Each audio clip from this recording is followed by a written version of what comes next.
Stinky though? I'll tell him to put on deodorant. Then he won't be stinky. Or so I hope. Maybe. Yeah, he's gonna be stinky.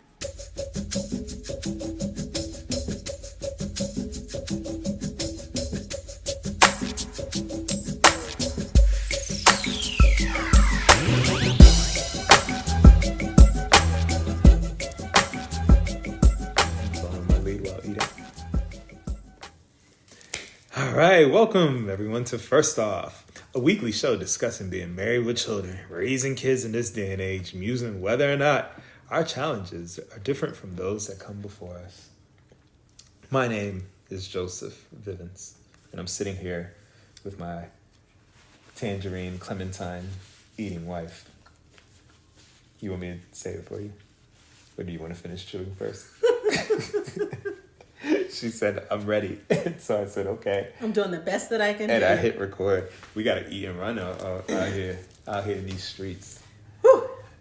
I'm Sadhana Vivens. Hello, love. How are you today? I'm good. I'm doing all right. I say that as if I didn't wake up by your bedside this morning. Oh, my Like goodness. asking you how you By my today. bedside? On your, But that means you were outside of the bed. I was watching you sleep. Waiting for me to open my eyes and say, Watching you sleep. Hi, How are you today? Are you having a good morning? Oh, no. That just sounds like a creeper. You doing okay? I'm doing all right. I told you about this dream I had last night. It's really been kind of It's been bothering you? not bothering, just kind of like, it's funny. So the dream was, I woke myself up from the dream, but I was up on stage doing a stand-up comedy routine. I can't even say it's a routine because I feel like when I was up on the stage in my dream, I was winging it and like, oh, I got this. I can do it. And it was horrible. Like I did a really bad job. Like all my family and friends were there in the front row, like happy and excited to see me. But then You didn't deliver? woo! I started out with a few like quippy jokes and got a little bit of laughter from the front, but the front was my family and friends. And then I started to do crowd work, like asking questions of where do you work to try to impact that. I was like ripping, and instead of me holding the microphone in front of my face to respond to their career, I was holding it in front of their face. And I just happened to pick people that were long-winded with what their career was. So then it became not funny. And I became then a news reporter more than a stand-up comedian. And I had some way So you went from doing stand-up to being an interviewer? to being a bad newscaster out in the field. And somehow I had worked myself away from the main stage of doing the stand-up routine to like somewhere else in the building. And then I eventually worked my way back after somebody had said all the many jobs and all the intricacies of those jobs and how that was not funny at all. And I had no correspondence to what they had to say. And I worked myself back to the stage. I gave a few like statements that again were not funny. And I looked at the audience and it was not filled with my family and friends anymore. I had totally dispersed. Like people could still hear what my, I guess, monologue or whatever my dialogue was with those different people about their jobs, but they were unenthused and unengaged. And so they left the main stage area. And so then I went off and I heard a few little claps as I left off. And you, I guess, played the role of my manager or some kind of promo man. And you were like, that was not good. I'm here to hold you down, man. You were like, that was not good. I'm sure that was horrible. I'm sure if you continued the dream, I would have been there and said, okay, let's see how we can improve. Yes. And Because that's what I would say. I tried to come up with some excuse for like, it was a weird microphone because when I looked at the microphone at the time, and even when I was telling you the excuse as to why I didn't do well, I was like, the microphone was like in the shape of a muffin. Like how am I supposed to hold that? I like the fact that the microphone is the rate. It's the problem. Is the problem. Not my interview. Not the words that are coming out of the microphone. None of that. No. Couldn't Not possibly. me. Not me. I'm not the problem. Couldn't My words possibly are not be. the problem. No. It's the media in which I received and The tool that you were distributed. using. And all your response was to me saying that the microphone was the issue. That was really bad. And then you said, Keep it a buck with you in your dreams and in real life. And then you said, we're just going to blame it on travel. And, like you had jet lag. And I don't know where we would have traveled from or whatever. But you, as my manager promo person, you had an excuse. And you were like, it's going to be all right. It's going to be good the next time around. In your dream, you probably are like a touring stand-up comedian. Oh. That's probably what it is in your dream. This is the backstory for your dream. Oh, okay. My origin story? Your origin story. Your dream story. You were a stand-up comedian. I was your manager. And you just had an off night. Maybe that was my past life.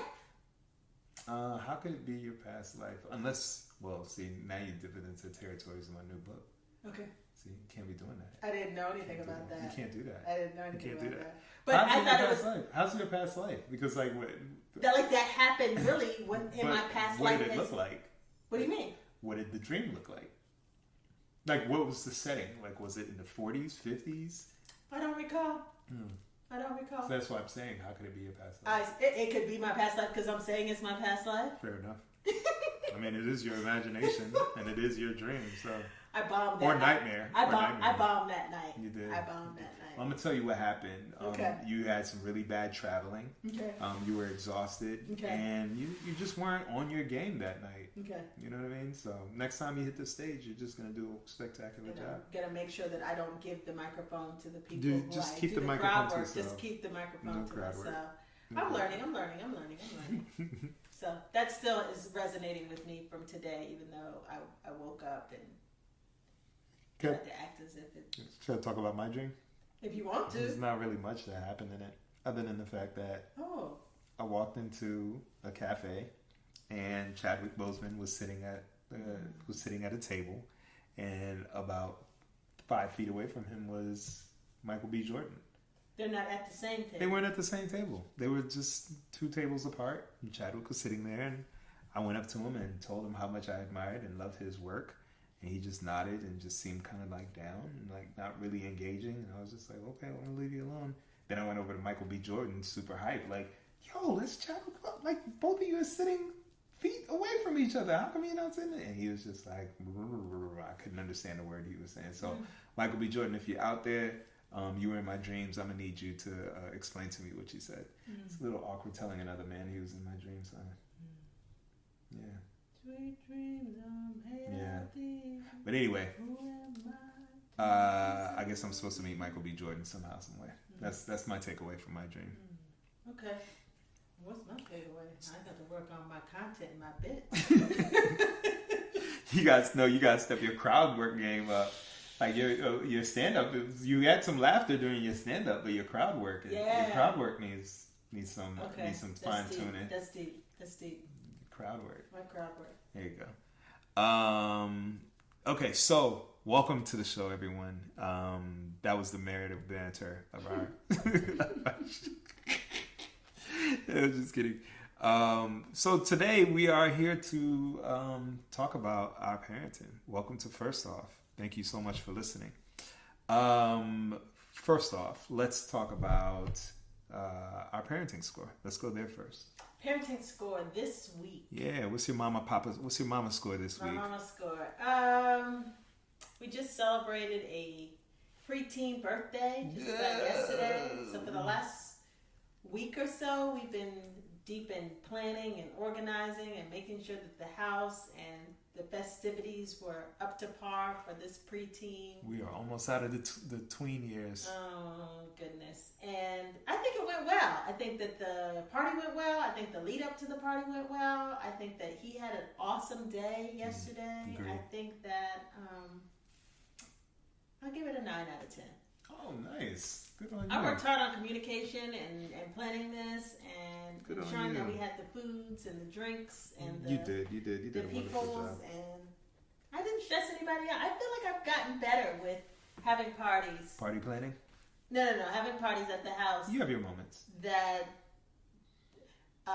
don't result in me chopping somebody's head off in the process. You had a couple moments yesterday where I was just like, what's happening right now? But other than that, you are doing. But it could be. It was. I feel like it's worse. Yes. It's usually worse. Yes. Yeah, it's usually worse. #therapy. Thank you.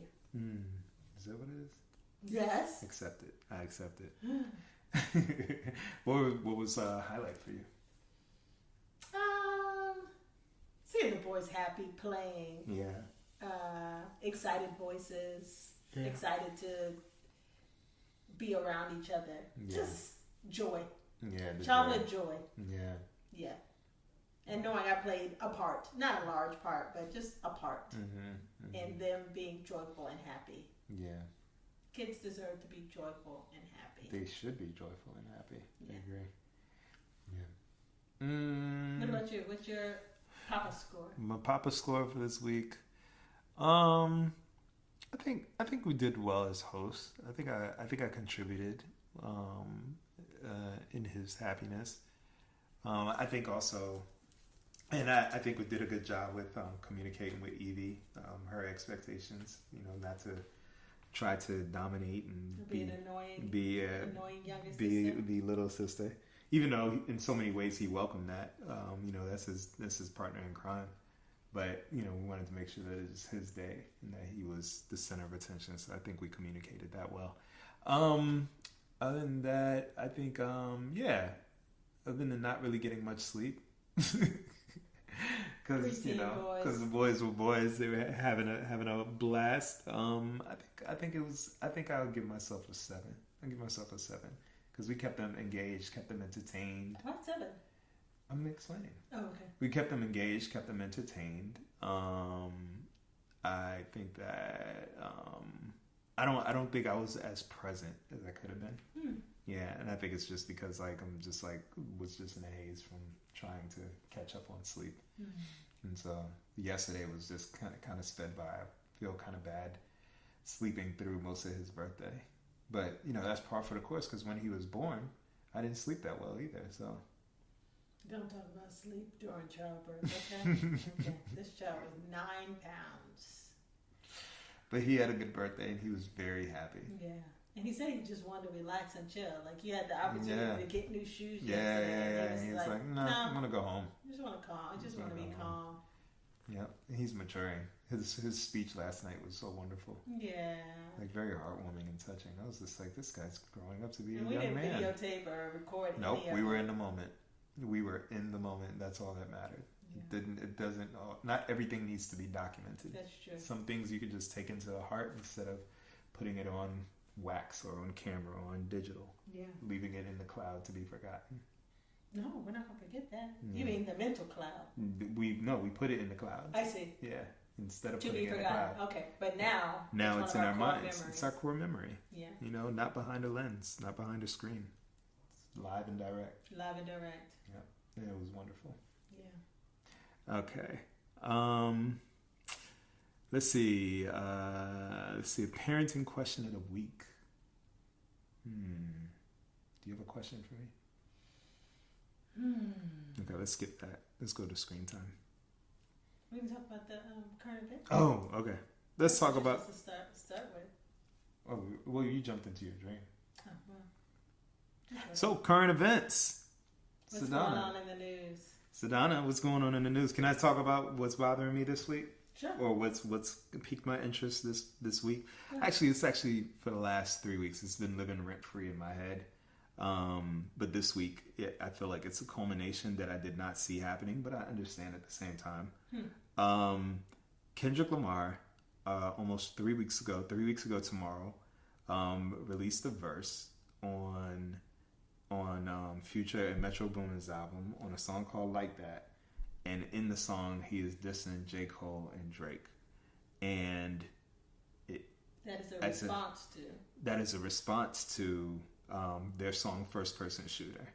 And as a hip-hop fan, and when I say a hip-hop fan, I mean I'm all about the culture, specifically the 4 elements of hip-hop: breaking, graphing, DJing, and MCing. I love that culture and all that it represents. I can go on about it. But as a hip-hop fan, this was it was a dream. It was so amazing to hear, so remarkable to hear one of the best to do it just kind of lay it out bare and analyzing it, scrutinizing it, and listen to it over and over, and just hearing how magical it is to hear somebody use their instrument to to really elevate an art form just made me feel so excited. And I was anticipating, much like everybody else, a response from the two other guys. And this is what's bothering me this week, because last week J. Cole, on I think it was last week Sunday, he was just like, or this past Sunday, he was like, yeah, I'm not gonna do anything else. He responded and just kind of fell back. And was apologized. And he apologized, and he said, it didn't sit right with me. As far as my spirit, it didn't sit right with me. And this is why it's been bothering me, because I'm of two minds. I get it. I understand. Like, your mental health comes first. You want to make sure that you take care of your spirit above anything else. You do not want to do anything or put out energy that you feel like is negative and that is harmful to who you are and who you are becoming. If you are on God's path and you feel you are on God's path and you're straying away from that, you have every right to take a detour and say, you know what? I got off the path. I need to get back on track so I can make sure that my mind and spirit is right. And I'm such a fan of this art form that I was so looking forward to him. The rebuttal. I mean, his rebuttal was decent, but I was just like, oh, okay, this is the beginning. This is him. You waiting for the no Vaseline? This is him. I was waiting for the no Vaseline. Like, I wanted him to go in. Oh, I was there. I was ready. I was excited. Do you think that Drake will respond? I don't think so. I don't think so. And if he does respond, do you think his is going to be a rebuttal? Or do you think he's just going to go radio style? I think he'll do subliminals. I don't think he'll address it directly. And I think the reason why, no disrespect to Drake, Kendrick is a monster. Like, delivery wise, he can say anything, and if his delivery is on point, it's going to sound amazing. And proof in point, if you write down the lyrics to his the lyrics to Like That, like his verse to Like That, if you write it down and you read it without any inflection, without any hype behind it, you're gonna see that the lyrics aren't anything spectacular. Like, he's not saying anything where you're like, oh my god. Like, reading it is different than hearing him do it. And nobody can mess with Kendrick's delivery. It's the same thing with Eminem. Like, you hear some of the things Eminem says versus the way he says it. It's most of the time it's the way that he's saying it that makes you go like, oh snap. And that's like the magic trick about hip hop. Big, when he was trying to teach Lil C's how to rhyme, Lil C's was like, I don't know how to rap. Like, that's your thing. I don't know how to rap. And Big told him, he was like, it's not about what you say, it's about how you say it. You know what I mean? Like, you put that inflection, you put that attitude, you put that oomph behind it, then it's over. Now, the thing with Kendrick is that he has the lyrics too. What he did on Like That was just kind of like I'm jabbing you right now. Yeah. And his jab hurt. That song lived rent free in my head. The first time I heard it, I was like, this guy is ridiculous. And it's like, the song's not even about me, and it lived rent free in my head. So I can only imagine what it's doing to his two targets. But him doing that, it was just light jabs. Like, he had his punchlines in there. They were deep and it sounded effortless. And so it's just like, so long story short, Drake, I hope he does respond, because I think Drake is super talented. I have other thoughts about Drake that I will share privately, because I think that he's very. The line that I'm going to tell is that I think he's very talented. As it pertains to Kendrick, I don't think he holds a candle. I think he's super talented, but they're two different vibes of the hip hop spectrum. And the spectrum that Kendrick is on is not the spectrum Drake is on. And it would lead to a divided fan base. But ultimately, at the end of the day, there has to be a winner. And so, yeah, I feel like it's a foregone conclusion. Yeah. Can I, as you talk about media, entertainment, I'm going to switch a little bit to health. Okay. So you already know, my main career. You already know. Is cancer research. I'm an oncologist. I am a cancer researcher.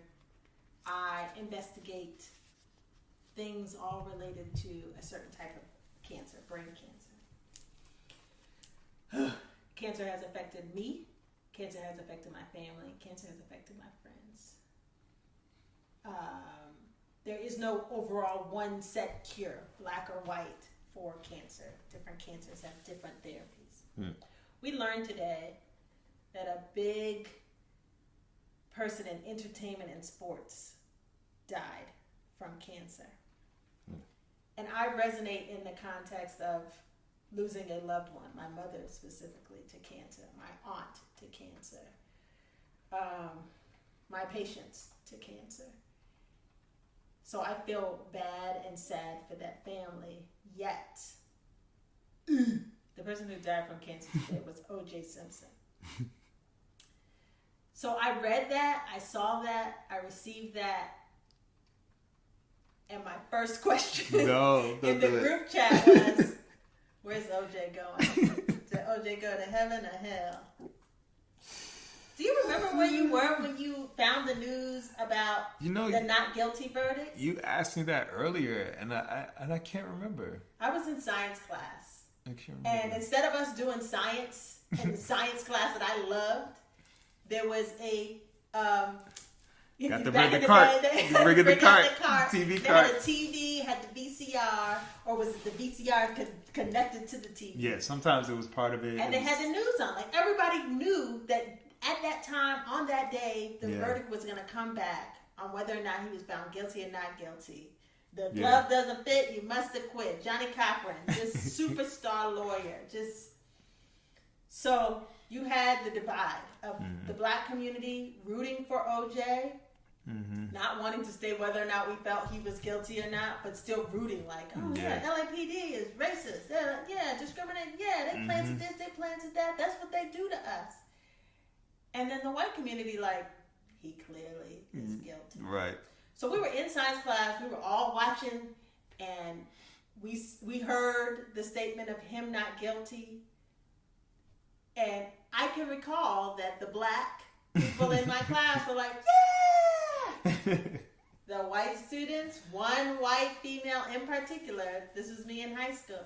Oh my God! He's so guilty! And I remember us rejoicing and even coming home from school that day and speaking with my family, and it was kind of like, at least we won. One out of so many times where we have not won. Goodness gracious. And it wasn't on the, we think that he didn't do it. It was, we have always been painted in a negative way. We've always been found guilty. Yeah. For the most part, so there is this book written by Ida B. Wells. It's less of a book. It's more of a record, and it's literally called The Red Record, and it is a historical account of all the black people that were effectively lynched. And she did it, I want to say she documented from the late 19th century all the way up until like the 40s or something like that. I can't remember. But that historical account is part of the reason why black people were celebrating that day. Because too often black people were accused of murdering, killing, raping, just all of it. I mean, there's a part in the Red Record where they killed a man because he was acting crazy. Like he had mental health disease. And that happens. That has happened. I know, that's what I'm saying. So it's like the black people were less celebrating him, but more the fact that here is somebody who, by all accounts, should, in their eyes, should be killed, should be under the needle, and he used their system against them. He used his wealth, influence, and power the same exact way that they have done for many years, and he won. And sad to say, it was so unfathomable. It's like in any other circumstance, even to this day, to this very moment, even though that happened almost 30 years ago, even to this day, if a black man is caught up in any kind of situation, we are certain that he's going to end up incarcerated. And so for him, he became like the poster boy of... He got off. He got off. He got off. That's what wealth and power does. Even during that time, it was like, you get in trouble. It wasn't me. It wasn't my family. But it was like, oh, someone's going to... They need to call Johnny Cochran. Right. They're going to get off if they call Johnny Cochran. Right. And he was the go-to. And you know who did it? Diddy. Diddy did it. He called Cochran when he got into trouble. Oh, when was this? When he got into the shootout. Remember with J-Lo and stuff? Yes. He had Cochran come and represent him.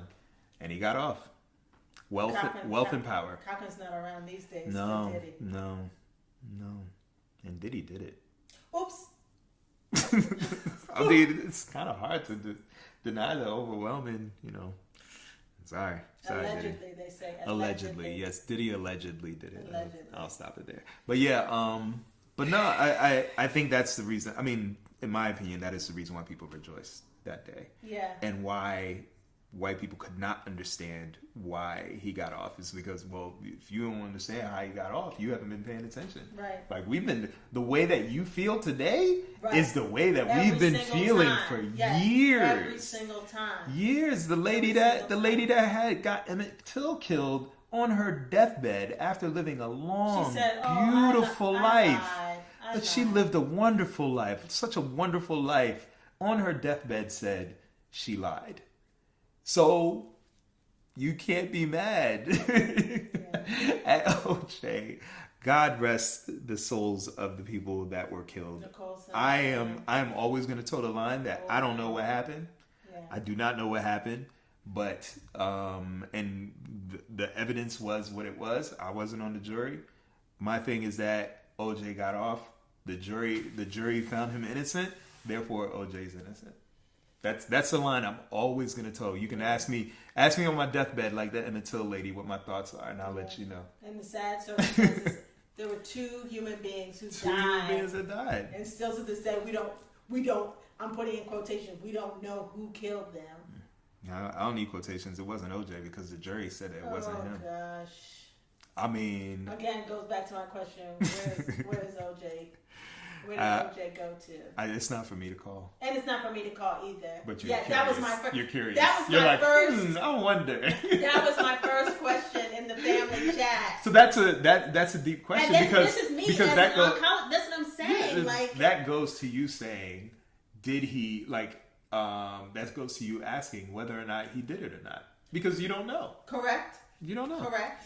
And if he did those actions in that point of era in his timeline of life dictate him at the very end. Like, did he repent at the end? Was he forgiven? That's deep. And if he didn't do it, did he have some interaction with who did do it and knows, and remember he wrote that whole book, If I Did It, This Is How It Would Have Been Done, and it couldn't go. You're laughing. I remember that. That's sad. Did you see the clip that I sent you from yes. that podcast? Like, it's like, he told that line really well. I'll say that much. He knew how to play the media, how to play the public. And in so many ways you could say that he was an entertainer. He's a product of Hollywood. Yes. You know what I'm saying? Yes. Like, he's a product of Hollywood. Now, did we love him in Naked Gun? Yes. Oh yeah, I thought he was awesome in Naked Gun. That's the first time I ever seen him. I did not know about his football career until everything else happened.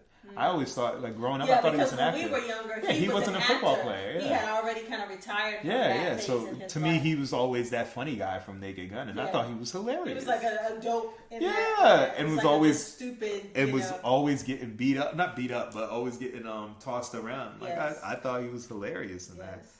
And I would always say, if you're running through the airport, you're running like OJ. OJ, right, because of the Hertz commercials. Yep. But what I do remember, I don't remember the verdict, but I do remember the Bronco. I do remember that because I remember we came, my family and I, we came home, and when we got there, we turned on the TV, and there was a white truck flying across the screen, and I was like, "What is going on?" I was watching a murder mystery show because that was my thing. So you never found out? I never found out who did it. Oh my goodness! I don't ever recall recall What seeing show the was it? rerun of it. What show was it? Was it Murphy's? We need to fire up Peacock, Paramount Plus. Yes, we need to Apple TV it. Something. Because like that's one of my guilty pleasures. If it's not comedy, then it's murder mystery. And the reason why I'm reacting is because I know it's been torturing you. Like we need to find this show so you can know who did it. We need to know. That's the theme. Not the theme. That's the narrative for this episode. Did he do it? Did he do it? Because you don't know if OJ, and you're wondering if God made his judgment or her judgment, if God made their judgment, and you don't know what happened on that TV show you were watching. Yeah. You got a lot of OJ trauma. Yeah. Like OJ's messing with you right now. It was the murder mystery. Come on, viewers, listeners. It was the murder mystery. It was a brought back to life show where the guy used to drive a Bentley, but he also was like a detective. I think it was like Murphy's or Murphy's Law. Okay. Oof, this sounds like a Google search waiting to happen. Oh my goodness! It used to come on at the same or before or after Diagnosis Murder. Okay. You know the one with Rip Van Winkle. Yeah. Oh yeah. Van Dyke. Dick Van Dyke. Yes. So, you're thinking of that joke, the Rob Van Winkle joke. Never mind. Forget it. Go ahead. So it used to come. That was like 2 murder mystery shows back to back. Yes. On a Friday night. Yeah. I used to watch with my mom. Sometimes Dad would pop in, but it's like we just so and so did it. You know, like yes, yeah. And so we have to interrupt your regularly scheduled program. O.J. Simpson is in this white Bronco. I'm just like, I don't care about O.J. Oh my God. We think maybe he has a gun, but we're not sure. Yes. He's heading to the airport, but maybe he's not. He's on the run. We're gonna see if we can catch him. That was true reality TV right there. And that was like the era of like cops and you know what I mean? Yes. So it's like you were enthralled because now it's a celebrity. Yes. It wasn't like an everyday person. And is something gonna happen? What's gonna happen? Are the police gonna catch him? And then is the guy who's driving his best friend gonna get in, trouble? And part of me, I remember thinking like he was gonna get shot because like there were so many cops behind him. Yeah.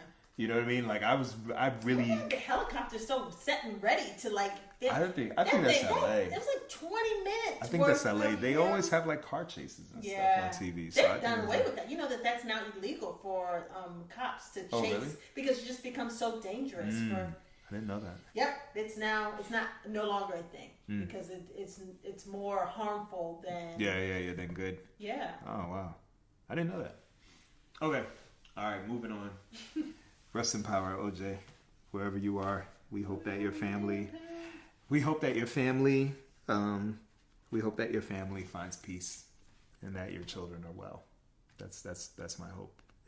What is it? Keanu Reeves. Stephen Colbert asked Keanu Reeves one day. He said, "What do you think happens when you die?" And Keanu Reeves answered, "The people you left behind will miss you." And so, to the people that he left behind, I'm sure you miss them. Moving on. Screen time. What are we watching right now? No, let's talk about what I watched and what you didn't finish. I abandoned ship. So, but I'm excited for what we started watching. Yeah. We did. We could talk about that next time. But let's focus on on 3-body problem. Okay. So, go ahead. As you start, I said this yesterday.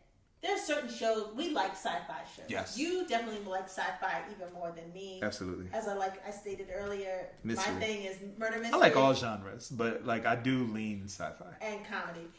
And I do like sci-fi. Like Quantum Leap is my favorite show of all time. So that's definitely sci-fi and comedy. Mm-hmm. And a little bit of murder mystery. I think that's really why it was everything. It was everything. It wasn't always murder mystery. Sometimes it was like, but it was like solve the problem. What do we need to do to figure it out? So I can leap, and hoping that the next leap will be the leap home. Yes, of course.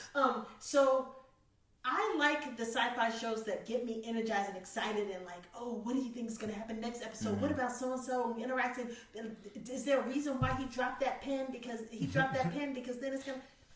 And so I felt in the very first episodes of Three Body Problem how I felt in the first 2 to 3 episodes of the show Heroes that came on NBC. Oh, and yes. there was so much excitement around that. But just even watching that show, I was watching that show during medical school and I didn't have time. But yet it was exciting week to week to watch what was are they going to save the cheerleader? Are they going to save the world? What about this nasty, character and the bad guy Sylar, blah, blah, blah, blah, blah.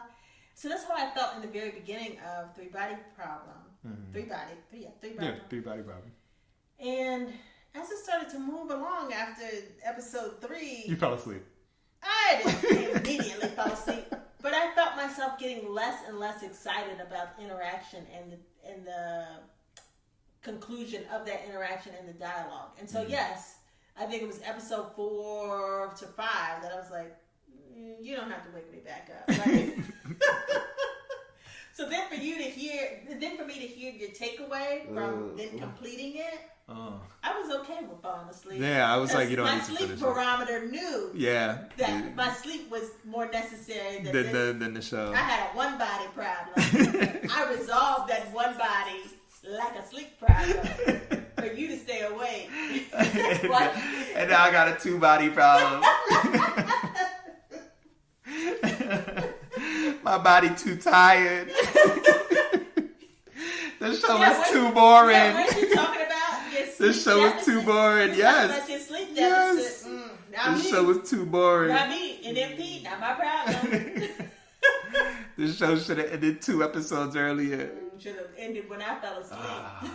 And so I, as a writer, I like 100% empathize with writers, and so whenever Sadhana says that something is boring or something, I always talk my way into being like, no, you have to understand this, you have to understand that, because I pay attention to the inner workings. For her, it's just like, it's whack, it's boring. It's just. I will go a little bit more. Yeah, you will go. You will. Yes, you will. I admittedly, you absolutely do.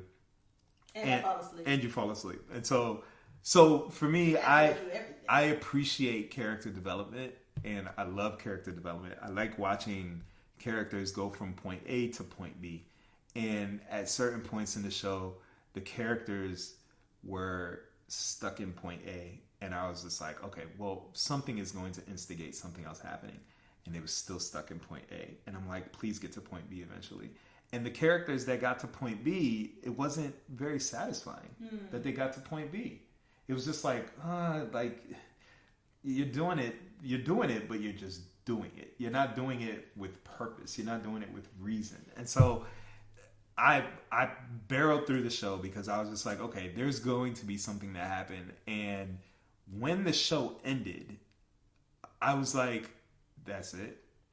And that is the worst feeling for me, because that's an investment of time, and it's sometimes emotional investment. Yeah, you know what I mean. And excitement in the very beginning. And excitement. It's like you have a little bit of time at the end of the day. That's You're it. Like, this is how I'd like to spend it. I want to spend it with these people, so I can understand, so I can see what happens to these people, because these people, I'm caring for these people.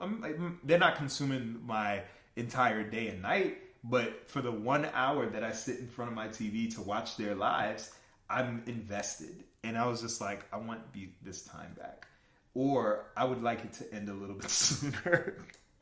Because the show ended on such a flat, low note that I was just like, oof, Game of Thrones guys, y'all did it again. Y'all did it again. And I like those guys. I think that they're talented when they're working with the material. But for this show, like, they just kind of like dropped the ball at the end, and the stakes just kind of fell flat. Usually with shows like that, the penultimate episode sets the tone for the finale, and when you hit the finale, you're like, whew.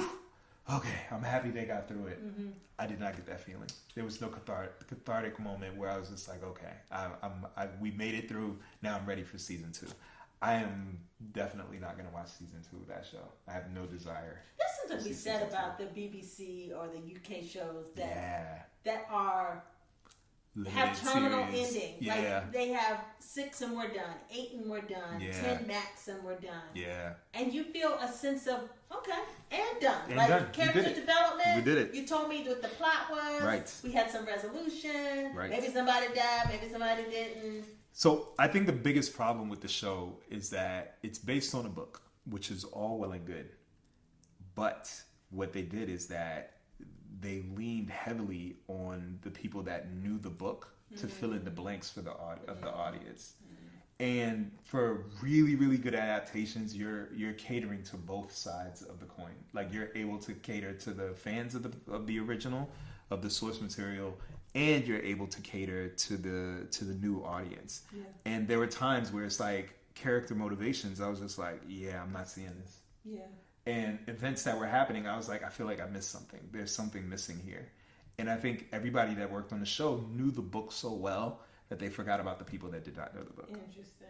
And so, one of the best adaptations I think I have ever seen on the screen is American Fiction, because it does the work of both to the point where it's like the book will complement the movie and the movie will complement the book, and to me that's what it's supposed to do. Now, given I do actually want to read, it's not a sci-fi book at all. So but, I feel like there is an extra layer of difficulty and challenge when you have a sci-fi. Like these people on this show, this Three-Body, they had to explain physics to a common everyday person who doesn't do physics. Yeah. I understood it and still was questioning like, how is that going to work? So I feel like had I read the book, or if I am to pick up the book, they probably would do a more thorough and maybe make me understand it a little bit more. But definitely on the show, it's like, how is that going to work? Even the way that she drew it and explained it,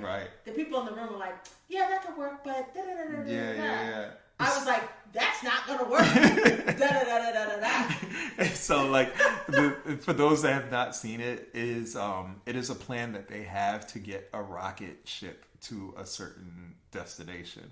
Far away. And I think, like, this is weird, but I enjoy reading books about theoretical physics. I will, at times, watch YouTube clips about theoretical physics and quantum mechanics and things like that. And so, like, even watching that, I was just like, okay, I'm going to put my disbelief aside and just pay attention to the show. And for a show that really dives deep into, like, and brings in real world assets, like the CERN. You know what I mean? Like, and discuss theoretical physics from physicists that we are familiar with. It just kind of like slapped you in the face where you're just like, that's the plan? Like that's what you want to do? Okay. It's like me watching those medical dramas and medical comedies. One of my favorite things. That's not real. That's not how it happens. It's my favorite I told you my mom used to watch Grey's Anatomy heavily. And so I was about to start my rotations and work in the hospital and spend overnight on call. And she was like, be careful in those call rooms. People have sex in those call rooms. I was like, Mom, I'd be grateful if I even get to step foot and even sit down or lay down during my call night, let alone have sex with anybody. So TV dramas and movie dramas are not real life. It'd be interesting to have a conversation with somebody who's a true physicist who could watch that show and try to get their take. They probably won't even want to start. They'll just be like, just read the books. Just don't even watch it. But I love premises like that and shows like that because it stokes a curious mind. Because we don't know what would happen if the situation in Three-Body Problem were to happen to us. And it's fascinating. It's fascinating to see. It's fascinating to read. And the show isn't good. Like, it's not good. Your personal opinion. To me, I'm curious for anybody who's listening. I'm curious if you are a fan of this show. What are your thoughts on it? Did they get through the whole thing? Or did they fall asleep? Did you get through the whole thing, or did you fall asleep? Yes. Okay. So, with that said, I think we're good. We should go get our kids. Who? Yeah. You know, the reason why we started this podcast. Yeah. What are they watching? They love Bluey. They love Bluey. And I has, love like, Bluey too. such Like fondness of the moral of the story and like, oh, like he's like it gets warms really his heart. sentimental. It warms his heart. It warms me too. But it's so funny. I like every time I hear the dad, I'm like, is that me talking? Because like everything he says and all the games they play, I'm just like watching it. I'm like, that's why the kids watch it. They're probably like, Daddy used to play with us like this. They resonate. You resonate with the father. They No, resonate as the things that young he's, kids. the way that he interacts with them, it's just Sarcastic and oh funny. my god! Like I'm just like that. I laugh every time because I'm like, that's exactly what I would say. That's exactly what I would say. So the guy that created Bluey, holla at me, man. I got more material for you. How do you know it's a man? It is, man. I looked it up.